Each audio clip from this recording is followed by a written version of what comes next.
अश्वत्थामा बली व्यासो हनुमान शच विभीषणम कृपम परशुरामश्च सप्त चिरंजीवी। आप सबने ये तो जरूर सुन रखा होगा कि कलयुग में कल की और कली का युद्ध होगा, पर क्या आप जानते हैं कि इस युद्ध के भागीदार कौन कौन होंगे?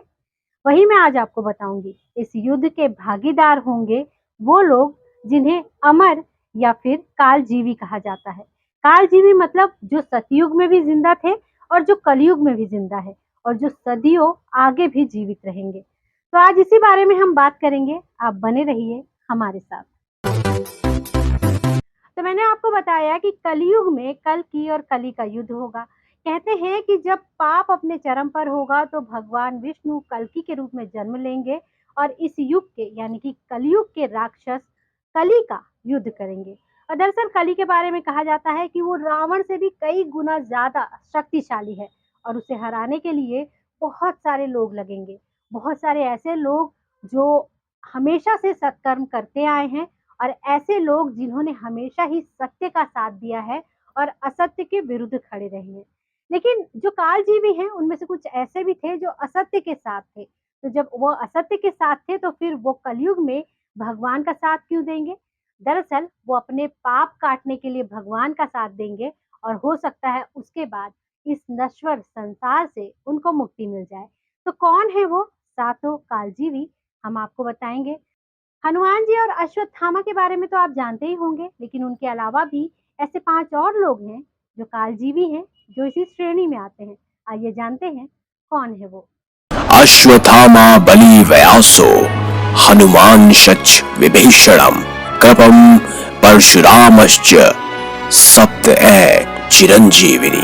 इस श्लोक के अनुसार अश्वत्थामा, राजा बलि, महर्षि वेदव्यास, हनुमान जी, विभीषण, कृपाचार्य, परशुराम व ऋषि मार्कंडेय ये 8 अमर हैं।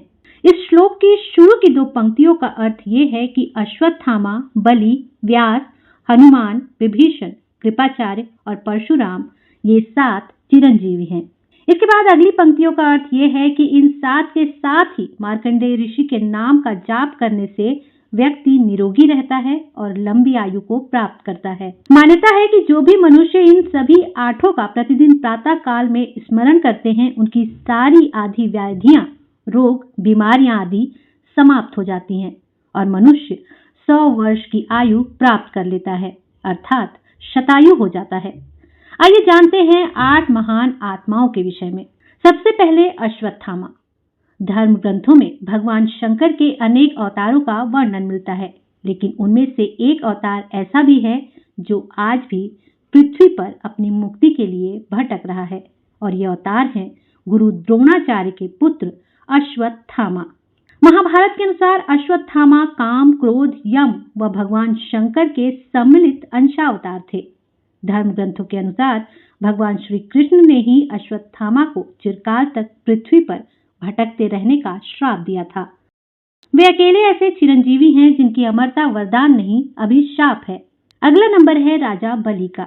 शास्त्रों के अनुसार राजा बलि भक्त प्रहलाद के वंशज हैं।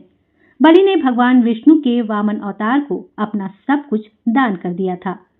इसी कारण उन्हें महादानी के रूप में भी जाना जाता है। राजा बलि से श्री हरि अति प्रसन्न थे। इनकी दानशीलता से प्रसन्न होकर भगवान विष्णु इनके द्वारपाल बन गए थे। इसी कारण से श्री विष्णु जी ने राजा बलि को अजर अमर कर दिया। अगला नंबर आता है श्री महाबली हनुमान जी का। 8 चिरंजीवियों में से एक हैं श्री हनुमान जी।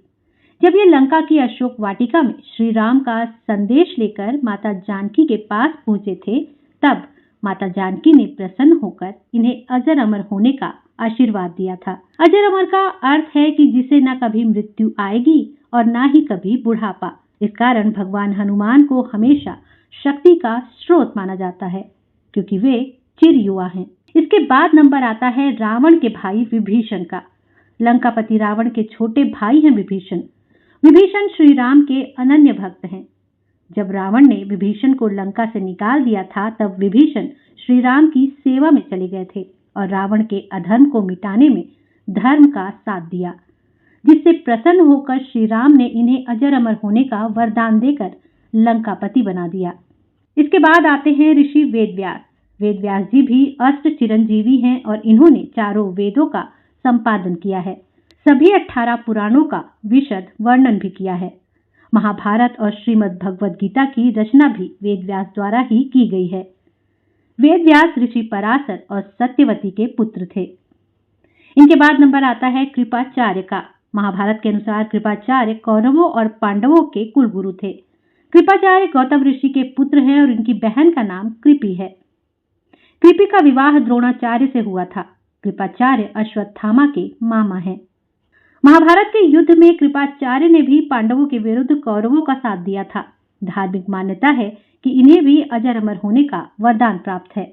इसके बाद आते हैं ब्रह्मा श्री परशुराम।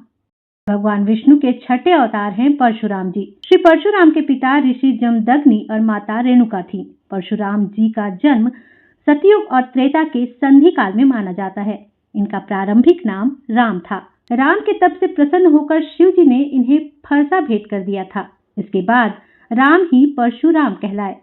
परशुराम का उल्लेख रामायण और महाभारत दोनों ग्रंथों में है। अंत में ऋषि मार्कंडेय। भगवान शिव के परम भक्त हैं ऋषि मार्कंडेय। इन्होंने शिव जी को कठोर तप करके प्रसन्न किया था और अकाल मृत्यु से मुक्ति प्रदान करने वाले महामृत्युंजय मंत्र की रचना भी की थी। महामृत्युंजय मंत्र सिद्धि के कारण वे चिरंजीवी बन गए। तो ये थे वो 7 कालजीवी। जब कलयुग में युद्ध आरंभ होगा तो ये सभी विष्णु जी के अवतार कल्कि के साथ कली के खिलाफ युद्ध करेंगे और कहते हैं कि इस युद्ध में रावण भी सम्मिलित होगा। पर ये देखना होगा कि रावण किसकी तरफ से युद्ध करेंगे, क्योंकि रावण के बारे में कहा जाता है कि वो सर्वश्रेष्ठ योद्धा है, वो बुद्धिमान है, वो शिव के भक्त हैं। लेकिन एक काल चक्र के कारण उन्होंने भगवान श्री राम से युद्ध किया था। कलयुग में ये रावण को तय करना है कि वो किसकी तरफ से युद्ध करेंगे। तो ये थे हमारे 7 कालजीवी। आपको हमारी ये स्टोरी कैसी लगी हमें ज़रूर बताइएगा। अगर आपको ये स्टोरी पसंद आती है तो हमें ज़रूर लिखिएगा, ताकि हम इसी तरह की स्टोरीज पर काम कर सकें और आपके लिए इस तरह की कहानियाँ लेकर आते रहें। तो आज के लिए मुझे दीजिए इजाज़त। नमस्कार।